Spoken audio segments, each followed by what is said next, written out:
Lisa here with Dawn, and we are so excited to bring this series to you because it happens to all of us.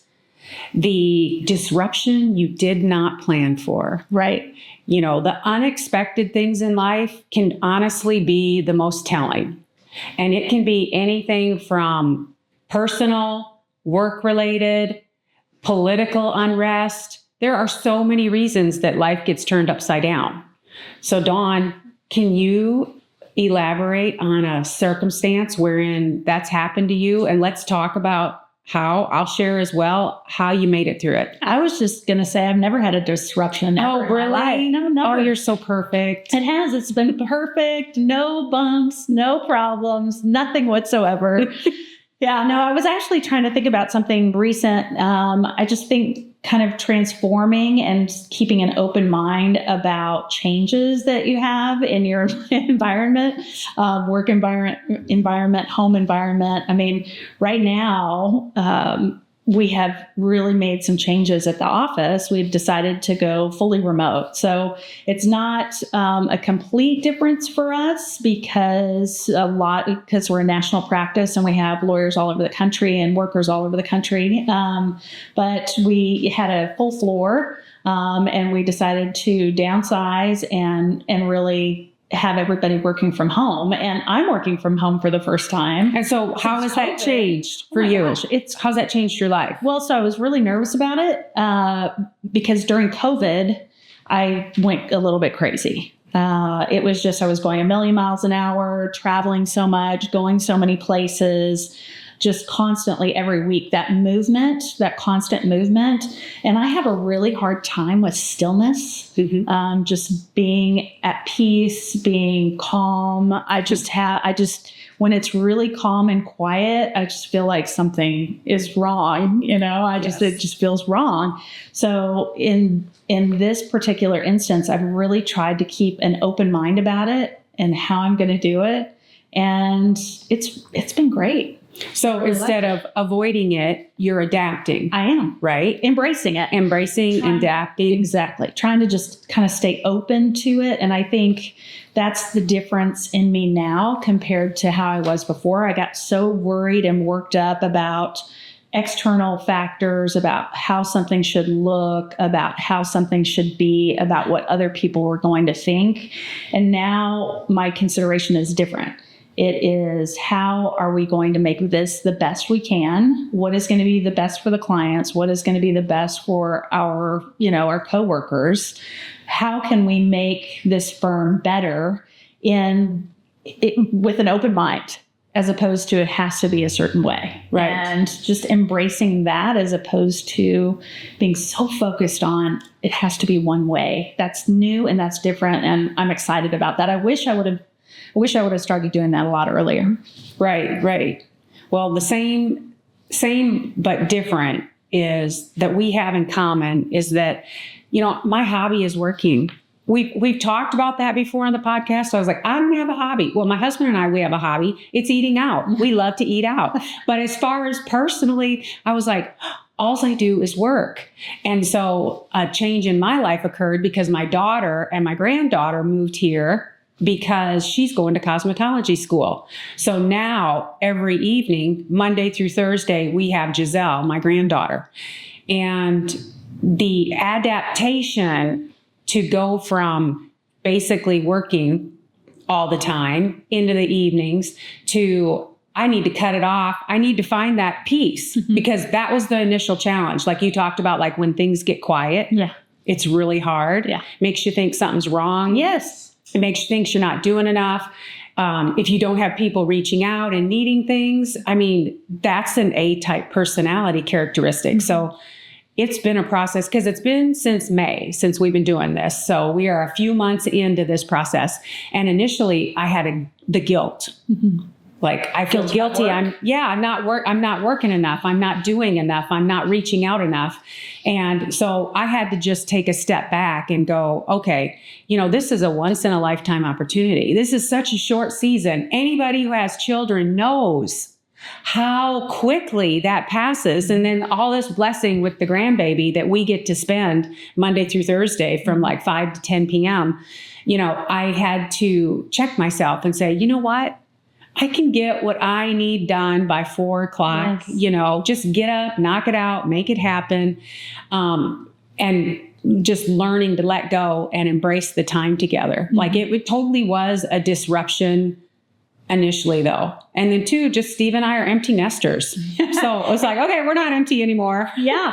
And you have been for a little bit. So yes. then just all of a sudden having this person that you're completely responsible for. Yes. And, I'll just tell you, it has to be your own. I mean, there are people out there that love babies and love children, and I love them from afar.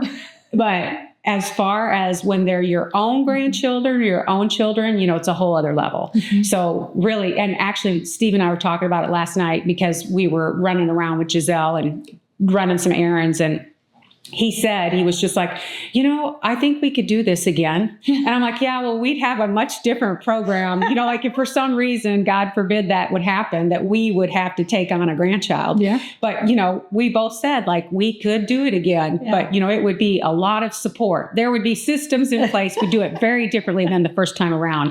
So, we're just coming at the age where you're just helping your children and their children, and you just never know what to anticipate. And so for us, it's been a disruption, but it's been a blessing. But finding that peace and adapting. So now that you're into the remote program, mm-hmm.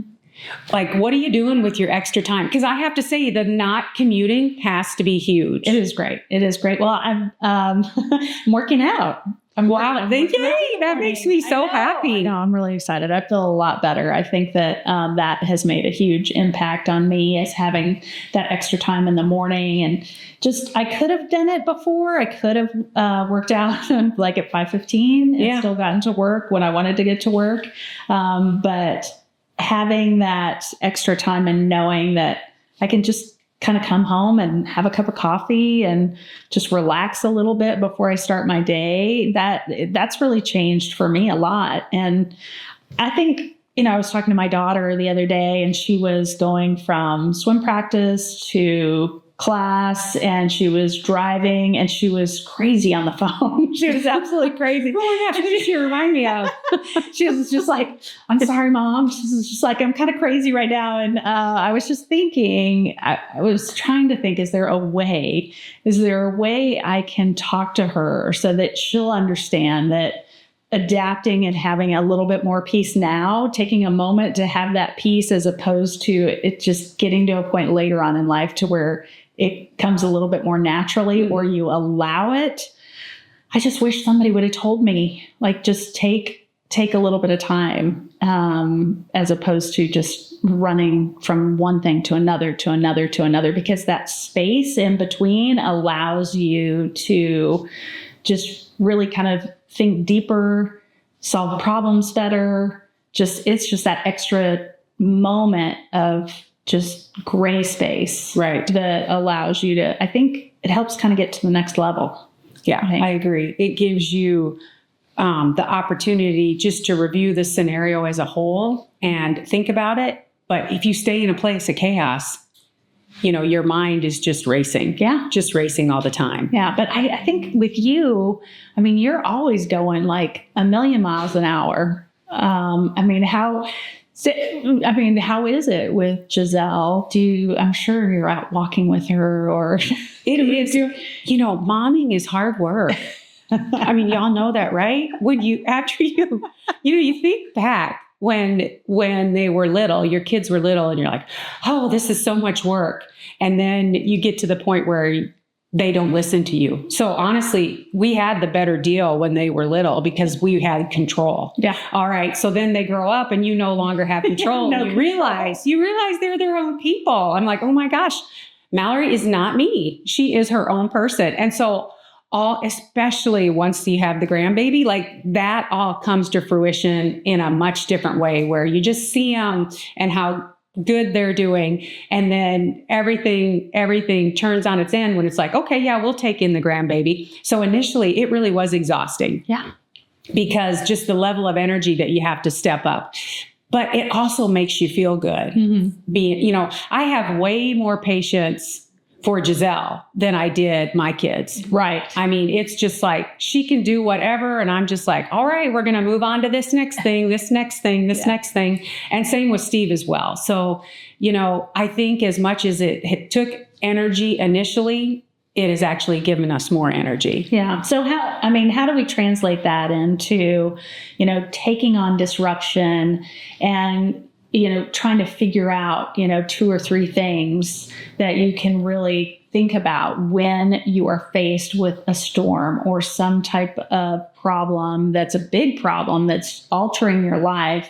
What type of advice would you give to somebody that's going through that, especially in 20s, 30s?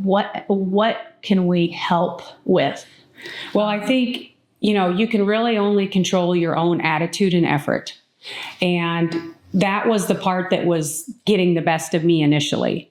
And oftentimes when I'm not doing any sort of motivational reading or listening to a motivational podcast, that's honestly when I need it the most. So there were 2 books that I read back to back. The first one was Let Them. And I know you all have heard of the Mel Robbins Let Them. It started out for me kind of meh, but it picked up momentum, and especially in the 7th chapter and the 11th chapter. And what it did is it just kind of gave me perspective. So I feel like you have to find an outlet to deal with whatever you're processing, right? You can't control everybody else in the scenario, but you can control yourself. And if you're not feeling at peace, if you're feeling so disruptive, then you have to find some type of help that is going to put it into perspective. And then the other one that I read, which is a really old one, and Dawn, actually somebody recommended it. It may have been you in one of the podcasts. It's the Big Leap. Yes. So, I was reading that book for work purposes, and actually it combined with Mel Robbins' Let Them. So for me, those 2 books, in light of what was going on in my life at the time with trying to adjust and acclimate and get the work done and deal with keeping my granddaughter and trying to keep, my marriage in a good place, and just the different personalities that you have at play when you're putting everybody under the same roof, right? Those 2 books were just life-changing for me. And it's just kept me in a much better place, because at the end of the day, it really was. Number 1, you asked for like 3 points. Well, number 1, you're in control of your attitude and your effort. So you may not be able to change all the circumstances and the people around you, but you can change yourself. And mentally, I think that's the key to it, because you are what you think. Yes. So if you are approaching your day like, I hate this is going to be terrible, it is going to be terrible, and you are going to hate it. You have to find little pieces of the day that you like, and maybe just focus on those pieces, because we all go through hard things. We all go through just situations to where we feel like there is no way we're going to make it through this. Right. And I feel like if you just try to focus on the positive, just the positive piece of it, and try to build momentum from that, you're adjusting your mindset to where you're focused on something good instead of something bad. And that's your choice. Right. That is absolutely your choice. You can either focus on something that's good, or you can focus on the negative, and I choose to focus on the good. I can't focus on the negative. I cannot function whatsoever under like negativity. You want to see me crippled? That like literally cripples me. I just cannot stay there in that place. I've had different people be kind of critical that I'm too positive. Same here. But you know what? It works for me. Yeah. I have to stay in that level of positivity to push through. And oftentimes if it just goes too far, I just zip it. Yeah. I just don't say anything, I just got to back out from the scenario. And you just reminded me what you said a moment ago, and at one point I'd posted this meme on Facebook. This was years ago. And one person took offense, and, I was just putting it out there because I thought, well, this is just really something everybody needs to know for today. And it was, what you're not changing, you're choosing. And one particular person was like, took such offense to it. But at the end of the day, that is so true. It's so true. It is. We are in control. Yeah. So I want to know what the person said. What was the negative comment? Well, that you got? her negativity was related to like she couldn't change her job. She wasn't happy. She couldn't change her job. And so when I posted that, what you're not changing, you're choosing, like it struck a chord, and she thought I was just talking to her. And I wasn't. And it was just I hadn't heard that phrase. And so I put it out there. It stuck with me. I mean, I understand, because like you're in a certain situation where you can't make an immediate change. That happens constantly. But you can be thinking about, well, how can I make a difference here? Like, what can I do different at work? Is there another opportunity here at work? And there's a billion jobs. Like I always tell everybody, you don't have to work here. This is not, It's not a jail. It's not a prison. This is a choice. You can work here. We can work together. We can figure out how to make it good or better, but it's not a perfect place for everybody. Yeah. So it is a choice. Yeah, it most definitely. And then I love how the mantra moment in this series, each topic has one. And this mantra moment is, I am not behind, I am becoming. I love that. And honestly, don't we all feel behind? I always do. Yeah. And that was another thing, going back to the big leap, Einstein time. Do you remember that aspect of it? So the book, what Einstein time is? Yeah, you control your time. Yes. It's unlimited. Yes. You control your time. So you're not behind, you're becoming, and you're in control of the time. And that too set off a light bulb, because you're supposed to refrain from saying, time is flying. I don't have enough time. Those are negative things, and it's actually not true. You're in control of your time. That part of the book changed